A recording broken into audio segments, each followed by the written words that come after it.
ভিসাটা যেন একটু সহজ করার জন্য আমাদের এখন যে ক্রাইসিস চলতেছে আমরা ভিসা চেঞ্জ করতে পারতেছি না, প্রায় 10-15 বছর হয়ে যাচ্ছে অনেকের, আমরা ভিসা চেঞ্জ করতে পারতেছি না, এমনকি আমাদের ভিসা টোটালি বন্ধ। এটা একেবারে অগ্রহণযোগ্য। হাসিনা ছিল, খালেদা ছিল, যে অনেক ছিল, কিন্তু আমরা এখন উপদেষ্টা পেয়েছি, উনি সবার জন্য লেভেল, কিন্তু আমরা একটা বৈষম্য শিকার হচ্ছি, ভিসা বন্ধ।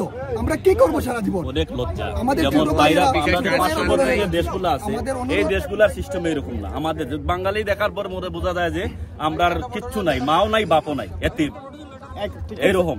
কারণ যদি আমরা দেশের উদ্দেশ্যে রওনা দেই, এয়ারপোর্টে যখন যাই ওখানেও হয়রানি, এই জায়গায় হয়রানি। আমরা বাংলাদেশ বলে নামটা মনে হয় আমরা মুখে নেওয়ার সম্ভব হচ্ছে না। আপনাদের প্রতি অনুরোধ, আপনারাও আছেন এখানে, আপনারা একটু চিন্তা করে, আমি না এখানে যারা ভাইয়েরা আছে সবাই একই পর্যায়ে এত কষ্ট করে কাজ করে যখন আমরা দেশের উদ্দেশ্যে রওনা হই। আপনারা দেখছেন এই যে কয়েকদিন আগে দেশে এয়ারপোর্টের যে সমস্যা হলো, কিসের জন্য?